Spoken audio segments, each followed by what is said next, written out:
Hi, it's me again with Corel Draw Tips and Tricks, and this is, I don't even know what part, but it's a continuation of this to make a back or a middle layer that you're going to paint. So I'm going to just start from scratch. I need another polygon, 6-sided, rotated 30 degrees to get a flat bottom.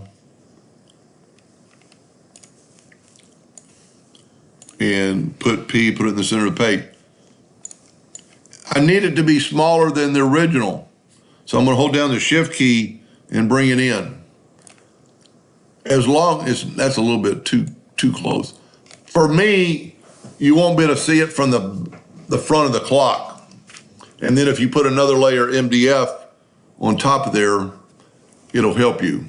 Now we don't really need that. We're going to nudge it out of the way. Now I'm going to show you how to contour these objects. We have to fill these in. So I'm only going to do like half of them, so you won't have to painstakingly watch me do them all. But I've got our nudge factor set pretty high, and blue's good enough. I'm going to click, and actually we could try rotating these. And you know what, we're going to try that. It would save you a lot of time.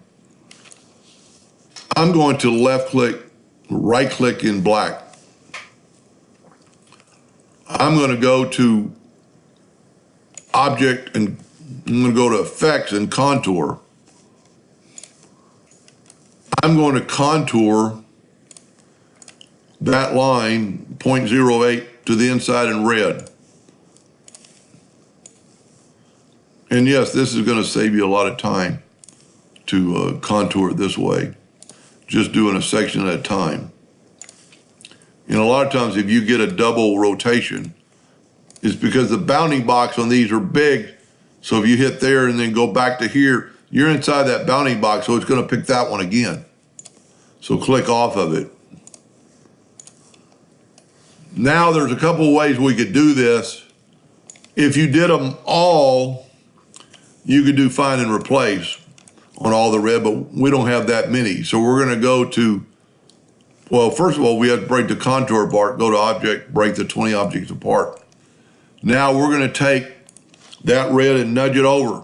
This is just our contour. We're just moving the contour lines. Group this together, Control G. And because we've been working in the center of the page all day, this is going to work.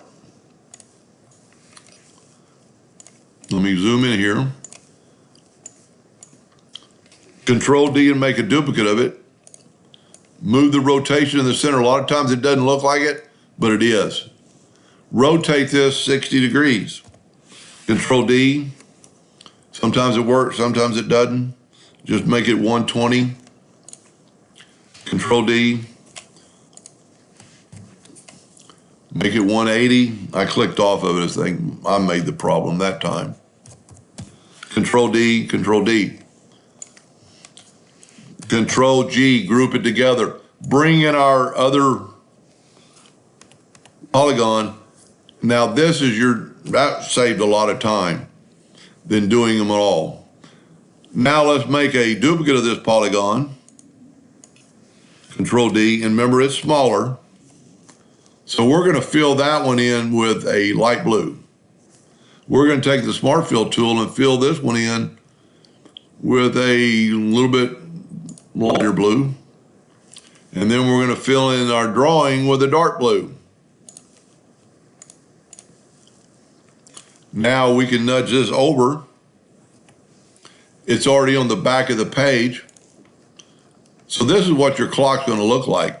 That blue MDF is going to show through, or plywood, whatever you use.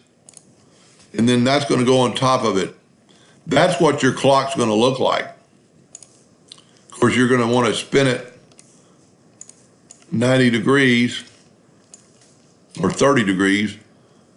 Put this back to 0, because I would think it'd be better if this was your 12 o'clock position. That's pretty cool. You've got, I missed one of them up a little bit. I've got one too close. but trust me, it does work. Anyway, that's what your clock's going to look like. There's the one I drew earlier, which it's half one way or, six the other. But anyway, I've shared it on my Facebook page under file, but make your own. Design your own, be proud of it. Anyway, I hope that helped a little bit. Thank you for watching.